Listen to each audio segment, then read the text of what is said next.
this episode, we wanted to try something a little bit different. So today I'm going to ask you some random questions, okay, Zach? Oh, question one would be, do you see a natural progression of watch buyers that all tend to follow the same path? No, there's definitely not like the same exact path. That's not super common, but yes, I do see clients who come in and, you know, they're starting out low and working their way up. So the store that I was in, this was definitely more noticeable. So we sold G-Shock and we sold Citizen. So you'd have guys come in on day one and $250, $300 purchase, first watch. And then you might have them come back and you know, look at a Frederic Constant or look at a Tag Heuer or something like that, kind of as things went. So that was much more noticeable, but at that store we truly had some of your more entry-level watches. So the store that I'm in now, our entry-level watches would be Hamilton and Shinola. So most people have already gone through a Citizen and some other stuff before they get to that point. And I'd say that the progression, honestly, Hamilton is where some people, you know, hey, I made it. I've got a great quality product, and I don't want to go any further. Yep. You still do see people that go, you know, upward from there, you know, fairly common, but it's not as much as seeing Citizen guys come back in looking for a $1,200 watch. But yes, you do see, you know, maybe you hit Hamilton, maybe you go to Longines or Oris, or you go straight to Omega, or you know, sometimes we have somebody that come in, they buy their first Hamilton, and while they're at it, they put their name in our database for a Rolex, and you know, understand that, hey, it may be a little bit of time before that happens, but I might as well start, have my name in there rather than when I'm ready for it, start waiting. So if someone comes in and they buy a $800 Hamilton, I can see them coming back and saying, okay, let me try a Longines next, or a Tudor, or and working their way up. And I can definitely, I would even suggest throwing your name in the hat for a Rolex, because if you're interested in watches at all, if you're in there buying your second or third watch, there's a great chance that won't be your last, just kind of a heads up there. And so you might as well get interested in Rolex and start really, really learning about them. And it's, you know, chances are you're not going to get a call the next day anyway for it. Obviously that can happen, but it's just not as common. So don't have to be terrified about it, but at least know that you're trying to learn more about it if you're in there buying your second or third. So the guy that comes in, or the lady that comes in, and they end up with a, I don't know, $7,500 to $9,500 watch, whichever that may be. Sure. Omega, Breitling, whomever. What do you see those guys going to after that? So there's a few routes that they can take. You do have people that, you know, just continue up the ladder, and let's say they got a Speedmaster, for instance. You know, maybe the next one on their list is maybe a JLC, or they want to go after, you know, really anything, whether it be a higher end Rolex, or you know, you have some people that are going to go after a Patek or something like that. So you've got those. Once you get to that price point, though, you see a little more diversity, I'd say. So you have some people that say, okay, I'm happy with that price point. Let's say they, again, going back to that Speedy that they got, maybe I need a dress watch, or maybe I need a dive watch. I've got my chronograph taken care of, so I'll add something kind of in that same realm. And then you also have people who maybe they go down. You know, they don't have to stay at that level or go up. Maybe they wish to add a, you know, whether it be an Orient Bambino if they wanted a dress watch, but they don't want to spend all the money, or the Blancpain swatch collaboration for the 50 Fathom, something like that. You know, I can't tell you how often I have, especially like Rolex clients that'll send me a message, hey, you know, I had to scratch the itch somehow. I picked this up, and it's a $500 watch, and they're really, really enjoying that. So you don't have to go up the ladder. It's funny, I have not thought about this at all until this moment as we filmed this, that I kind of did it the opposite of what a lot did. So I'd been out of watches for a long time. I came in and I think with taxes and everything, the watch that I first purchased was around $6,500. I may be off in that ballpark, regardless. And then my next several watches was everything from a Bambino, which I think if you don't own one, hit pause on this video and go buy one for $200. You will not be disappointed. That's possibly the greatest $200 watch you could buy if you need a dress watch at all. But I do think that I got interested in. I was getting a lot of joy, still am, out of $1,000 timepiece or a $2,500 timepiece, and they were fitting different things, whether it be color, whether it be, like you said, if you've got a dive watch, maybe on a dress watch, or whatever combination that you're looking for. But I had never thought about it till right now. I kind of did that. I kind of went backwards. And you know what? If I had it all to do over with, I would do it the same way. I would go for, and you could argue this either way, but I would go for, I'm not going to say a grail watch, I'm going to say a gold watch first. And then you've got something you really like, you're really proud of, you really enjoy, and then you can play around a little bit. Because the opposite of that can be that you spend a total of, say, $7,000 on these lesser expensive watches, and what you haven't scratched is that one watch that you're super proud to wear to your business meetings or your interview or a wedding that a buddy's having or whatever the case may be. So I think if I had it all to do over, I still would go after one of those gold watches first and secure that and then backtrack. Now, the problem that can happen is, and I think everybody's done this, is a gold watch was a gold watch until you own that gold watch. And then you're like, boy, I really wish I could have made some changes on that. But that's just part of just part of enjoying the watch thing. If you're allowing that to bother you, I would strongly suggest that you try to change your mindset on that and just enjoy the process of watches. You can always sell the $2,500 watch that you just fell completely out of love with and you're not going to wear it. You can always sell that watch. Okay, moving right along. When you're talking about men specifically that come in to buy watches, what dial color do they gravitate towards? I would say black is probably the dominant color, especially again where I am. I mean, Rolex has a lot of black dials. Absolutely. Omega's got plenty of them. Tudor has a lot of black dials. Like, I would say that is generally the most popular one out there. Even when I was at the previous store in Huntsville, Alabama, where we had Grand Seiko, Citizen, and G-Shock, then you had some variety, and we sold a lot more watches that had funky dials. But at the end of the day, I'd say even there, it probably came out to either blue or black being the predominant one there for men. Makes sense. Okay, so what about on women? Silver. Easy. So wild. Yes. I don't know why, but I sell a ton of silver-dialed ladies' watches. I'd say out of the last 10 that I've sold, 7 of them were silver. And side note, the other 3 were green, purple, and I think one was black. But they just those. I think it's because of the versatility. Yeah. So whereas men, we don't necessarily care so much about the dial matching everything else.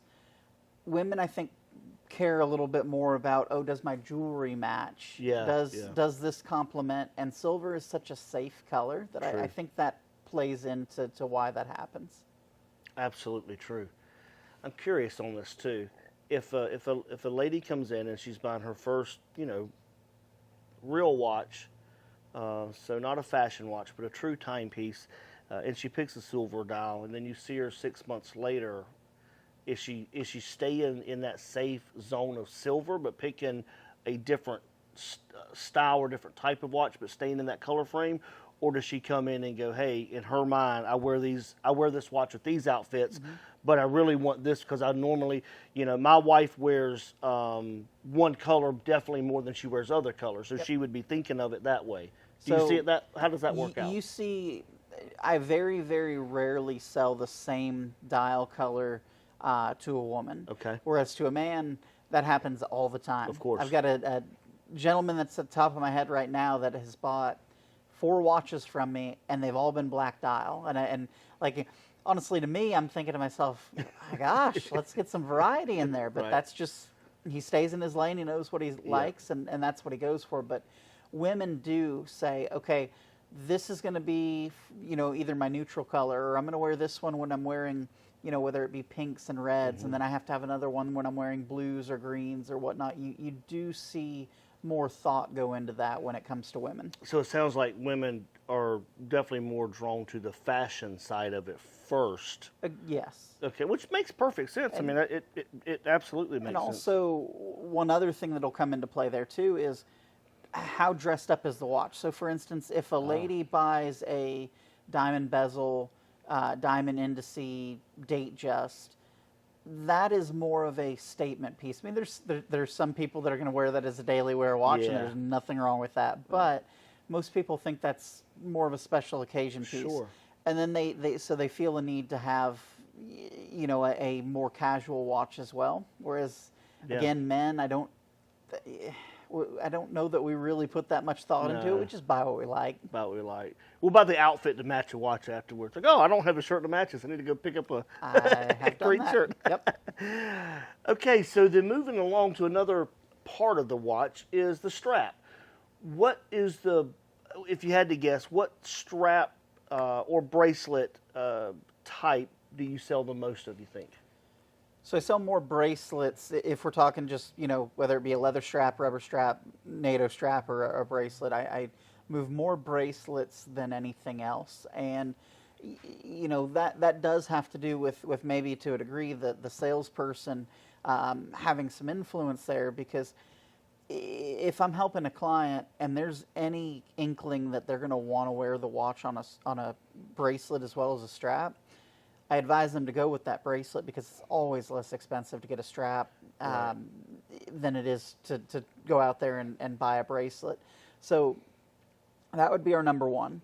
Number two, I would say probably rubber straps, because you've got a lot of dive watches out there, and whether it be Tudor or an Omega or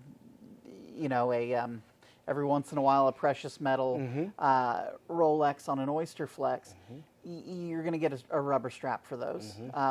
Now that said, there are a few brands that we sell that have a ton of leather straps, and we do move plenty of those too. But I think if we had to break the numbers down, I'd say rubber straps are probably our number two.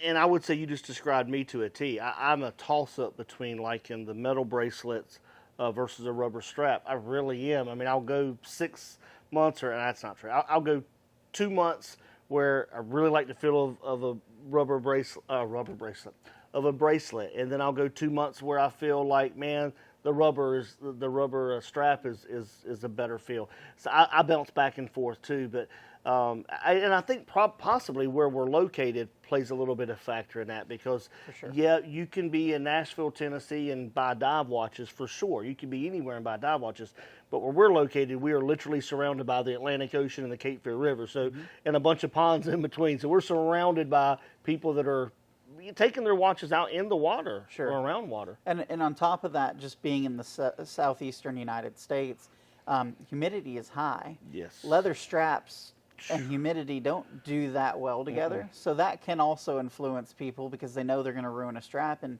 some of these brands, we're looking at $750 or some cases even more than that for a replacement strap. And not everybody wants to spend that kind of money, in some cases once a year. Totally agree.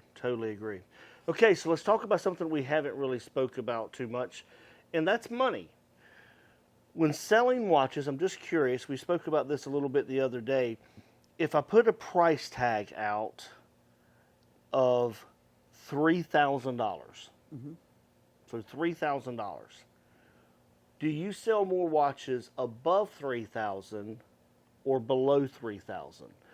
And I picked $3,000 because a lot of companies that had watches in the $2,400 range, now maybe $2,700 range, just in the last few months. But just as a general rule, $3,000, if you had to guess, and I'm curious like what's going through your process, because for those at home watching, Zach didn't go pull data from his store over this. It's just as a salesperson, what does he feel like he's selling more? Black dial, blue dial, that type of thing. So out of curiosity, what would you think?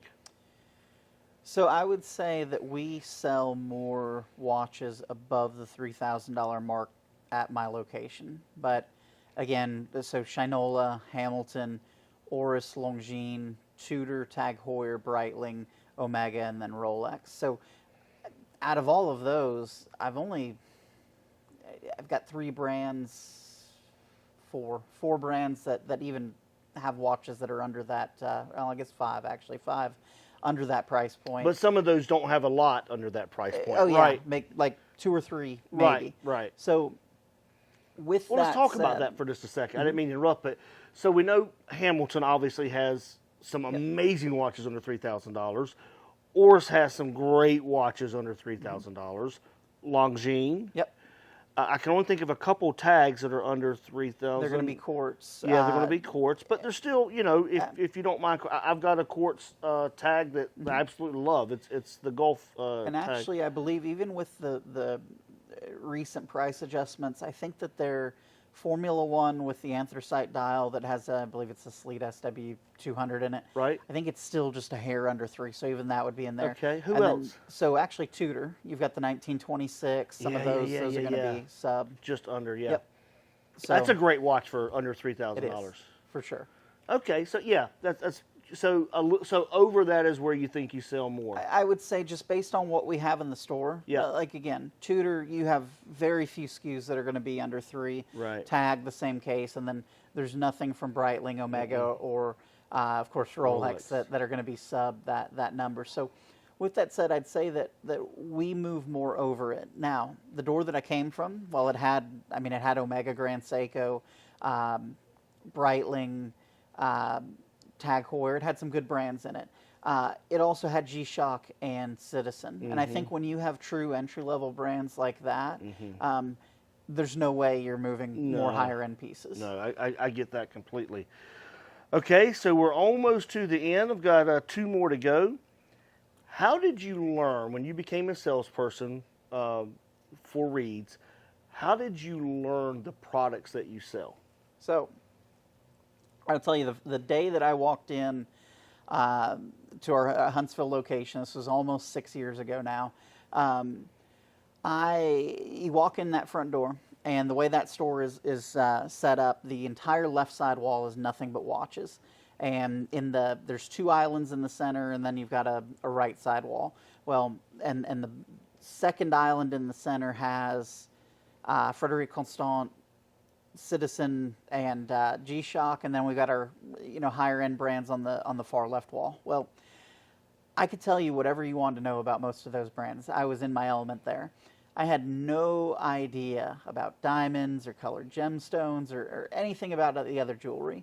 So when it comes to that part of it, the jewelry side, Reed's is great. They invest in their employees, and they let you go through your GIA courses, so you get your what they call the AJP, and you get a good basis of knowledge there. And then of course just on the job you're getting knowledge there. Yeah. Now when it comes to the watches, so for me, for the most part, it's just the new stuff that's coming out. So you've got a few different venues that you can get that knowledge from. Okay. You've got reps. Some brands have just reps that are covering the training side as well. Other brands have trainers that travel in addition. You've also got brand trainings. So this year I've been blessed with an opportunity to go to a Tudor brand training, about to leave for a Longines one very soon. And then I'm going to do a 3-day one with Oris soon. So going out and getting a good in-depth knowledge there. Additionally, you have, honestly, Hodinkee, which is, at that point I'm on the same page as everybody else. Yeah. But Hodinkee articles, honestly, are a great tool to keep up with what's coming out. Absolutely. That's fascinating, and I love to see companies really train their salespeople, but I also like to see salespeople go do some training themselves. Go dig in a little deeper yourself, because you said, Hodinkee, any of us can get on and look and do the same training you are, but if it's your livelihood, you're going to read way more articles than I am, just as someone interested in watches, right? And but knowledge is what sells. So we're about to do our last question. And before I do, I would love for everyone that can to like, subscribe, share. Please leave a comment. We'd love to get back with you over any question that you have. If you have questions for Zach over being an AD, he would love to respond to them and give you as much information as he can. So the last one, drum roll. What makes some watches sit on the shelf and take up space and collect dust, and no one can seem to sell these watches, or no one wants to buy these watches, or they're just really slow sellers? And what makes watches fly off the shelf, and you could sell 100 of them a day if you had them? What makes that great divide between, in theory, two items that we strap on our wrist to tell us the time? Sure. I think we could dedicate 3 episodes to that exact question, because there are so many different facets to that question. But maybe just to kind of make it short and simple, for one, is just answering the desires of what the public is looking for in the first place. For instance, if a brand's only making 47 millimeter watches right now, there's not a lot of people coming in and looking for that. So giving the people what they want. Dive watches obviously are very, very popular. So I'd say that, for instance, if we're talking category, dive watches are going to go a lot more than, say, a dress watch, or honestly, the aviation-themed watches and the field watches, they do pretty well as well. Mm-hmm. But dress watches, honestly, can be a little slower. Now, if we want to go down to brands, public opinion, for one. Tag Heuer, for instance. I think at this point it's a little unwarranted because they're making some great moves. But most enthusiasts that come in, they got a little bit of a grudge when it comes to Tag Heuer. It's got a stigma against it, whether it's rightfully deserved at this point or not, because of, the last 10, 15 years that maybe they got a little off course. Whereas brands like Omega or Rolex, you just have throngs of people coming in with very high opinions of them. Right. And Longines is another one. Honestly, I don't know that I've ever heard a negative comment about Longines as a brand. True. You don't hear it. Now, you do have people who don't know what the brand is. I get it. Yeah. But I don't know that I've ever heard anybody say something negative about Longines. So we have established today that Longines is the Montana of the watch community. Okay, trust me. If you have heard anyone say they've been to Montana and didn't like it, you dreamed it. It didn't happen. No one's ever said that. No one's ever been to that state and came back and said, I hated it there. So that's the Montana. But that's true. I've never heard anyone say, boy, I bought that Longines. Goodness, I really hate that thing. Exactly. Never. But it's so weird that you say that, because that is definitely one brand that, if you look at their whole category or catalog, you can find something that you like. Exactly. Male, female, I like new and cool, and I like something that looks like it was made 100 years ago, right? Yep. Every color you can imagine. They do a really good job on the strap from leather to everything, right? Mm-hmm. That is so true. So, okay, so that can play a part. So that can play a part. And then, honestly, like the hype side of things does come into play a little bit. If there's a watch that you can't get your hands on and nobody else can and everybody wants it, that does come into play. The Tudor Black Bay 54 Blue Lagoon that came out very recently is one that I can't tell you the last time I received so many phone calls or had so many people come in over a 37 millimeter watch. Yeah. It's just, it's a pretty cool timepiece, and it's pretty hard to get your hands on right now. And, that does drive traffic to a degree. The other thing that I would say can really come into play is stories. So, for instance, Omega is probably the #1 brand out there for 100%. Having just great storytelling behind the majority of their watches. Yes. So when you've got, the first moon landing to lean on, or you've got the Olympics or James Bond and other storytelling elements like that, that really does help move watches. And kind of to underline that. So earlier I mentioned something about, if all you're making is 47 millimeter watches, you're probably not moving anything. Well, stories really do assist in selling watches. So the Ultra Deep is 45 and a half millimeter watch. It's thick. I mean, it is the world record holder for the actual deepest diving watch ever. So it's a beefy, watch, even the regular production version versus what actually went down.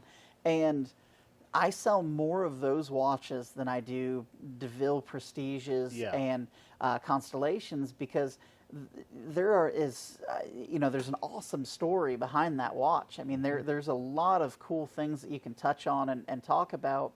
And stories do sell a watch, even if it's something that you went in saying, I'm never going to wear anything like that. Right. Might surprise you. It might. It very possibly will. It is funny how much in the society we live in today, where people buy they buy clothes because they saw it on Instagram, or they use a vitamin they saw on TikTok. Watches, even something $4,000, $8,000, $10,000, are you're persuaded to buy this item that you first don't need at all because you have a cell phone. And second, it's by someone that it's not even a celebrity. It's someone you just saw some Joe on, TikTok talking about, man, this is the greatest thing in the world. He could have been talking about his sandwich that day for lunch or a $9,000 watch. And now all of a sudden, man, you've got to have this watch because Joe loves his or whatever, Fair enough. It's funny.